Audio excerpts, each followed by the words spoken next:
Hi, welcome to my movie my story. दोस्तों, हमारी channel अभी बिल्कुल न्यू है और हमें सब्सक्राइबर्स की बहुत ज़्यादा ज़रूरत है।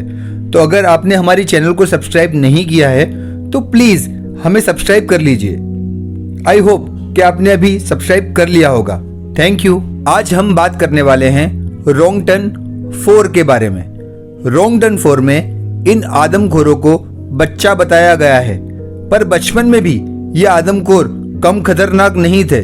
तो चलिए ज्यादा बकबक ना करते हुए हम मूवी स्टार्ट करते हैं।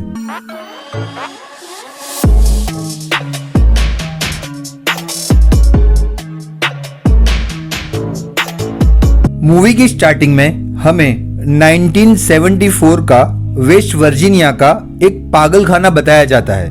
और ये पागल खाना उन लोगों के लिए बनाया गया है जो पागल होने के साथ साथ खतरनाक और खूंखार भी हैं। और ये पागल और खूंखार लोग जो इस पागल खाने की जेल में थे, वो अपनी जेनेटिक फॉल्ट की वजह से पागल हुए थे या खूंखार हुए थे, ऐसा बताया जाता है। पागल खाने का इंचार्ज डॉक्टर ब्रेंडन नई भर्ती हुई लेडी डॉक्टर एम को वहां के खतरनाक पागलों के बारे में बता रहा होता है। तभी एक पागल पेशेंट डॉक्टर एम को जेल की जाली में से पकड़ लेता है और डॉक्टर एम के बालों में से एक हेयर पिन निकाल लेता है। इसका डॉक्टरों को पता भी नहीं चलता। फिर दोनों डॉक्टर आगे जाकर एक लॉकअप के सामने खड़े होते हैं और doctor Brendan lady doctor M को पागल खाने के सबसे खतरनाक 3 पागलों के बारे में बताता है। और वो 3 खतरनाक पागल और कोई नहीं, हमारे आदमखोर थे। 3 फिंगर, 1 आई और सोतुत। डॉक्टर बताता है कि ये तीनों खतरनाक पागल हमें एक जंगल में मिले थे। जब ये तीनों मिले थे तब ये तीनों अपने माँ बाप को मारकर खा चुके थे। और हाँ, डॉक्टर ब्रेंडन कहता है कि ये तीनों पागल हमारे पागल खाने के सबसे खतरनाक पागल हैं। हालांकि वो तीनों अभी बच्चे थे, पर वो खतरनाक उसलिए थे क्योंकि उनमें से एक लड़का भूख लगने पर अपने ही हाथ की 2 उंगलियां चबाकर खा गया था, उसलिए उसका नाम 3 फिंगर था। और दूसरे ने भूख लगने पर अपने खुद की आंख निकालकर खा ली। अब उसके चेहरे पर एक ही आंख बची है, उसलिए उसका नाम 1 आई है। और तीसरा अपने दांतों को दीवार पर रगड़ रगड़ कर तेज कर चुका था। उसके दांत आरी की तरह तेज हो चुके थे, उसलिए उसका नाम सोतूत पड़ गया था। इस तरह इन तीनों का नामकरण हुआ था। और सोतूत ने वहां के बहुत सारे पागल पेशेंट्स को काट कर जख्मी किया था, उसलिए डॉक्टरों ने उसके मुंह पर ताला लगाया हुआ था। तभी डॉक्टर एम पूछती है कि ये तीनों इतने सारे दर्द को कैसे सह लेते हैं। तब डॉक्टर ब्रेंडन कहता है कि इन्हें तकलीफ महसूस ही नहीं होती। इसके बाद के सीन में वो दोनों डॉक्टर अपनी ऑफिस में चले जाते हैं। इसके बाद हमें बताया जाता है कि वो पेशेंट जिसने डॉक्टर एम की हेयर पिन निकाली थी, वो हेयर पिन की मदद से अपनी जेल का लॉक खोलने की कोशिश कर रहा है, पर वो लॉक खोल नहीं पाता। यहाँ वो तीनों आदमखोर उस पागल को लॉक खोलने की कोशिश करते हुए देख जाते हैं और वो तीनों उस पागल से पिन मांगते हैं। वो पागल उस पिन को आदमखोरों की जेल के पास फेंकता है। उन तीनों आदमखोर भाइयों में से सबसे ज्यादा चालाक आदमखोर 3 फिंगर उस पिन से अपनी जेल का लॉक खोलने में कामयाब हो जाता है। और फिर चुपके से तीनों भाई बाहर आकर सिक्योरिटी गार्ड को मार देते हैं और फिर कंट्रोल रूम में जाकर सारे कैदियों को आजाद कर देते हैं। और फिर ये पागल खाना खूंखार आजाद पागल कैदियों का प्लेग्राउंड बन जाता है। फिर वो तीनों भाई डॉक्टर एम को पकड़कर बांध देते हैं और फिर उसको टॉर्चर करना शुरू कर देते हैं और उसे इलेक्ट्रिक शॉक देते हैं। और तब तक ऐसा करते हैं कि जब तक डॉक्टर एम का दिमाग उबलकर जल नहीं जाता। फिर वो तीनों डॉक्टर ब्रेंडन को भी पकड़ लेते हैं और उसे भी खतरनाक तरीके से काट काट कर मार देते हैं। मूवी के अगले सीन में हमें इस घटना से 29 साल के बाद की कहानी बताई जाती है। हमें कुछ कॉलेज स्टूडेंट को बताया जाता है जो अपनी स्नोमोबाइल पर स्नो पर एंजॉय कर रहे हैं। अगले सीन में हमें बताया जाता है कि उन सारों को अपने एक दोस्त के कैंप पर जाना था, पर बर्फ के तूफान की वजह से सारे रास्ता भटक जाते हैं और एक ऐसी जगह पर पहुंचते हैं जहां बहुत ज्यादा बर्फ की बारिश हो रही है। तभी उन्हें एक बिल्डिंग नजर आती है। वो सब लोग मिलकर उस बिल्डिंग की ओर जाते हैं, पर उन्हें ये जरा भी अंदाजा नहीं होता कि उस बिल्डिंग पर जाने से उनके साथ क्या क्या होने वाला है। वो बिल्डिंग वही पागल खाना था जहां वो तीनों आदमखोर 29 साल पहले थे, और अब तो वो पागल खाने के सारे पागलों को बारी बारी कर खाकर बड़े हो चुके होंगे। वो लोग जैसे ही अंदर जाते हैं उन्हें पता चल जाता है कि ये एक पुराना हॉस्पिटल जैसा कुछ है। फिर ठंड होने की वजह से वो सब लोग चिमनी में आग लगाकर वहीं बैठ जाते हैं। पर ये सब लोग यंग कॉलेजियन स्टूडेंट थे, वो एक जगह पर बैठने वालों में से नहीं थे। वो लोग पूरी हॉस्पिटल में घूमने लगते हैं। पागल खाने की ऑफिस में उन्हें एक पुरानी शराब की बोतल मिलती है। वो लोग बहुत खुश हो जाते हैं, पर वहीं उन्हें पेशेंट्स की एक फाइल भी मिलती है। उस फाइल को देखकर इन सबको पता चल जाता है कि एक समय पर यहाँ पर खूंखार पागलों को रखा जाता था।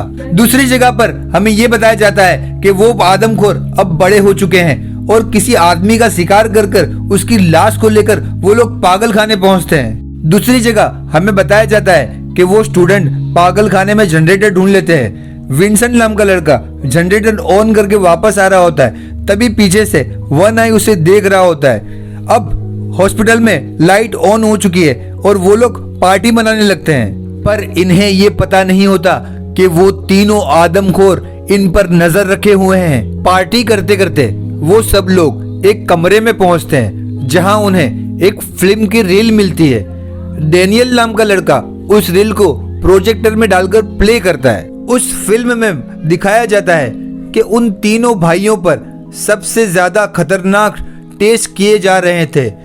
ये देखकर लोरेन नाम की लड़की कहती है कि मेरा भाई मुझे इन तीनों के बारे में बहुत खतरनाक बातें बताता था। वो कहता था कि ये तीनों आदमखोर इंसानों को मार के खा जाते थे, पर वहां बैठा हुआ कोई भी शख्स लोरेन की बात का जरा भी यकीन नहीं करता। इसके बाद सब लोग जाकर सो जाते हैं, पर विंसेंट को नींद नहीं आती। वो कमरे के बाहर टहलने के लिए निकलता है। आगे चलकर वो देखता है कि एक कमरे की खिड़की पर कोई खड़ा हुआ है और वो इसका वही फ्रेंड बोर्थर था जिसके कैंप में वो लोग जाने वाले थे। वो पास जाके देखता है तो वहां बोर्थर की लाश होती है, पर विंसेंट कुछ समझ पाए उससे पहले ही सोतूत नाम का आदमखोर उसके चेहरे पर नुकीली चीज से वार करता है और नुकीली चीज विंसेंट के सर के आर पार हो जाती है। इसके बाद के सीन में सुबह हो जाती है, पर तूफान अभी भी रुका नहीं है। विंसेंट सुबह किसी को भी नहीं नजर आता, इसलिए उसकी गर्लफ्रेंड जेना सभी को विंसेंट के बारे में पूछती है, पर किसी ने भी विंसेंट को देखा नहीं होता और इसी के साथ उन सबका सामान भी गायब हो चुका होता है। इसलिए वो सब सोचते हैं कि शायद विंसेंट उनके साथ मजाक कर रहा है। फिर सब लोग विंसेंट को ढूंढना शुरू कर देते हैं। उनमें से 4 स्टूडेंट नीचे बेसमेंट में जाते हैं जहां उन्हें अजीब और गरीब किस्म का एक केज मिलता है जिसके पास बहुत सारे औजार रखे हुए होते हैं। फिर जब वो लोग आगे जाते हैं तो उन्हें बहुत सारे लॉकअप मिलते हैं जहां पहले खतरनाक पागल कैदियों को रखा जाता था। फिर वो लोग वहां से आगे जाते हैं और देखते हैं तो एक कांच पर बहुत सारा खून लगा हुआ होता है, जिसे देखकर वो सब घबरा जाते हैं। नीचे बेसमेंट में वो चारों अलग अलग होकर विंसेंट को ढूंढने लगते हैं। तब जेना किचन में पहुंचती है। वहां जेना देखती है कि किचन में सोतूत एक आदमी की लाश को काट रहा होता है। तभी थ्री फिंगर आकर अपने भाई सोतूत को वहां से ले जाता है। तब जेना वहां से भागती है और सब लोगों को ये खौफनाक बात बता ही रही होती है कि तभी कपड़े की पोटली में कुछ लिपटा हुआ उनके सामने आकर गिरता है। उनमें से एक लड़की केनिया हिम्मत करके उस पोटली को खोलती है। उस पोटली को खुलता हुआ देख सब लोगों के होश उड़ जाते हैं, क्योंकि उस पोटली में उनके दोस्त वोल्टर का कटा हुआ सर होता है। वो सब लोग घबरा जाते हैं कि तभी वो तीनों आदमखोर ऊपर से एक नुकीली तार लटकाकर क्लियर के गले में फंसा लेते हैं और क्लियर को ऊपर खींचने लगते हैं। तब उसका बॉयफ्रेंड कायल क्लियर के पैर पकड़ लेता है, पर क्लियर का गला कट रहा होता है, इसलिए कायल क्लियर के खून से नहा जाता है। बहुत कोशिशें करने पर भी कायल अपनी गर्लफ्रेंड क्लियर को बचा नहीं पाता। क्लियर का सर दर्द से अलग हो जाता है और कायल के ऊपर गिरता है। ये देखकर सब लोग वहां से बाहर भागते हैं, पर बाहर उनकी स्नोमोबिल स्टार्ट ही नहीं होती क्योंकि आदमखोरों ने स्नोमोबिल के स्पार्क प्लग निकाल दिए थे। अब वो लोग कंफ्यूज हो जाते हैं कि आखिर वो लोग करे तो करे क्या। तभी उनमें से एक लड़की लॉरेन, जो स्की चैंपियन है, वो कहती है कि मैं स्की करके मदद लेने जाती हूँ, और वो मदद लेने वहां से निकल पड़ती है। बाहर बहुत ठंडी थी, वो लोग ठीक से बाहर खड़े भी नहीं रह पा रहे थे, इसलिए वो लोग सोचते हैं कि हमें अंदर जाकर ऑफिस में खुद को लॉक कर लेना चाहिए। वो सब लोग भागकर ऑफिस में जाते हैं और ऑफिस का दरवाजा अंदर से लॉक कर देते हैं। ऑफिस में उनके बचाव के लिए कुछ भी नहीं था, जो कि बेसमेंट में उन्होंने बहुत सारे हथियार देखे थे। इसलिए कार्ल, डैनियल और सारा हिम्मत करके बेसमेंट में हथियार लेने जाते हैं, पर वहां थ्री फिंगर उनके पीछे पड़ जाता है। उसे देखकर वो तीनों भागकर उस केज में जाकर छिप जाते हैं। फिर जब थ्री फिंगर वहां से चला जाता है तो वो लोग बहुत सारे हथियार लेकर बेसमेंट से भाग जाते हैं। दूसरी ओर हम देखते हैं कि वन आई ऑफिस के दरवाजे में एक होल करके केनिया को पकड़ लेता है। तभी बिजलीट उसके हाथ पर ब्लेड मारती है, जिससे वन आई केनिया को छोड़ देता है। दूसरी ओर वो तीनों बेसमेंट से ऊपर आ रहे होते हैं, जिसमें सबसे लास्ट में डैनियल होता है। तभी अचानक से सोतूत आकर डैनियल को पकड़ लेता है और उसे किचन में ले जाकर बांध देता है। कार्ल और सारा जब ऑफिस पहुंचते हैं तब उन्हें एहसास होता है कि डैनियल तो उनके साथ है ही नहीं, जबकि अभी अभी वो उनके पीछे था। दूसरी ओर वो तीनों आदमखोर डैनियल को किचन में ले जाकर जिंदा काटने लगते हैं, जिसकी चीखें ऊपर वो सभी सुन रहे होते हैं। फिर वो लोग फैसला करते हैं कि वो डैनियल को बचाने जाएंगे। फिर किचन में जाकर काइल छिप कर देखता है। वो तीनों आदमखोर जिंदा डैनियल की बोटियां काटकर तेल में फ्राई कर खा रहे होते हैं। दर्द के मारे डैनियल मर जाता है। डैनियल को मरता हुआ देख ये सब लोग फैसला करते हैं कि हम मिलकर इन आदमखोरों को जाल में फंसाएंगे, और फिर आदमखोरों पर मिलकर अटैक कर देते हैं और आदमखोरों को मारकर एक लॉकअप में बंद कर देते हैं। तब काइल इन तीनों आदमखोरों को जलाकर मारने की बात करता है, पर केनिया उसे ऐसा करने से रोकती है।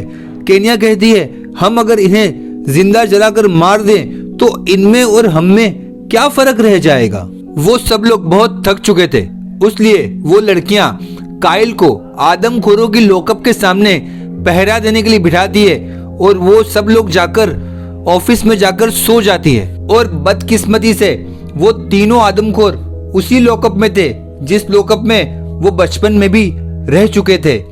और उससे भी बड़ी बदकिस्मती ये थी कि जिस पिन से थ्री फिंगर ने उस समय जेल का लॉक खोला था, वो पिन अभी भी इस लॉकअप के टॉयलेट में पड़ी हुई है। पर जब काइल सो जाता है तो थ्री फिंगर अपनी चालाकी से जेल का लॉक खोल देता है। बाहर आते ही सोतूत कार्ल को पकड़ लेता है। फिर जब केनिया वहां चेक करने के लिए आती है तो अचानक से जनरेटर बंद हो जाता है और वहां पर सब जगह पर अंधेरा छा जाता है। वो आगे चलकर देखती है तो वहां पर काइल नहीं होता और जेल में वो आदमखोर भी नहीं होते। ये सब देखकर केनिया घबरा जाती है और वहां से भागकर ऑफिस जाती है। ऑफिस जाकर बाकी लड़कियों को वो ये सब बात बताती है, और तभी दरवाजे के छेद में से कोई झांकने लगता है जिसका मुंह ढका हुआ होता है। लड़कियां समझती है कि ये आदमखोर थ्री फिंगर है, जिसे वो चारों लड़कियां मिलकर बड़ी बेरहमी से मारती है और वो मर जाता है। फिर वो चारों लड़कियां मरे हुए आदमी का मास्क उतारती है। ये देखकर वो चारों दंग रह जाती है, क्योंकि वो थ्री फिंगर नहीं होता, वो उनका दोस्त काइल ही था जिसकी जुबान आदमखोरों ने काट दी थी। ये देखकर वो चारों लड़कियां वहां से भागने लगती है, पर वो तीनों आदमखोर भी हाथ धोकर उन लड़कियों के पीछे पड़ जाते हैं। वो चारों लड़कियां भागकर एक कमरे में पहुंचती है जहां आदमखोरों ने उनका सामान चुरा कर रखा होता है। वो लड़कियां वहां से अपने अपने जैकेट पहन लेती है। फिर वो लोग सोचते हैं कि हमें यहाँ की खिड़कियों से बाहर निकलना होगा, पर वो बिल्डिंग एक पागल खाना थी जिसकी हर खिड़की जाली से लॉक की गई थी। एक कमरे में उन्हें एक ऐसी खिड़की मिलती है जो थोड़ी टूटी हुई है, पर उस खिड़की के बाहर बहुत सारी बर्फ जमी हुई है। सारा उस खिड़की के बाहर की बर्फ को तोड़ने लगती है, पर उसी वक्त थ्री फिंगर भी उस कमरे के पास पहुंच जाता है। वहां थ्री फिंगर दरवाजा तोड़ने की बहुत कोशिशें करता है, पर वो दरवाजा तोड़ नहीं पाता। फिर सोतुत भी दरवाजा तोड़ने की कोशिश में लग जाता है, पर कमरे के अंदर सारा खिड़की के बाहर लगा हुआ बर्फ तोड़ने में कामयाब हो जाती है और खिड़की से बाहर निकलने का रास्ता बना लेती है। वो लोग बारी बारी खिड़की के बाहर निकलते हैं, पर जेना बाहर निकल नहीं पाती और वहीं फंसी रह जाती है। तब सोतुत कमरे में घुस के एक ड्रिल मशीन से जेना को मौत के घाट उतार देता है। बाकी बची तीनों लड़कियां अपनी जान बचाकर वहां से भागती है, पर तीनों आदमखोर भी अपनी अपनी स्नोमोबाइल लेकर उनके पीछे लग जाते हैं। सोतुत बेजिट को पकड़ लेता है। बेजिट चाकू से सोतुत के हाथ पर हमला कर देती है और सोतुत उसे छोड़ देता है, पर फिर सोतुत अपनी स्नोमोबाइल बेजिट पर चढ़ा देता है और बड़ी बेरहमी से बेजिट को कुचल देता है। दूसरे सीन में हमें लॉरेन बताई जाती है, जो स्की करके शहर मदद लाने के लिए गई थी, पर वो ठंड से जमकर मर चुकी है। और अफसोस की बात तो ये है कि उसके सामने ही मेन रोड गुजर रहा है, पर तूफान की वजह से वो मेन रोड को देख नहीं पाई और हिम्मत हार कर वहीं बैठ गई और ठंड के मारे जम के मर गई। यहाँ अब सारा और केनिया ही बचे हैं। केनिया अपनी जान बचाकर भाग रही होती है और वन आई उसके पीछे लगा होता है। वन आई केनिया को पकड़ने ही वाला होता है कि तभी सारा उसे एक लकड़ी से मारकर गिरा देती है। सारा और केनिया वन आई की स्नोमोबाइल लेकर वहां से खुशी खुशी भागने लगते हैं और चैन की सांस लेते हैं, पर खुशी खुशी में वहां लगी कटीली तार वो लोग देख नहीं पाते और उन दोनों का सर धड़ से अलग हो जाता है। तभी थ्री फिंगर वहां आकर उनके कटे हुए सर उठाकर वहां से ले जाता है। यहाँ मूवी खत्म हो जाती है, पर पिक्चर अभी बाकी है मेरे दोस्त।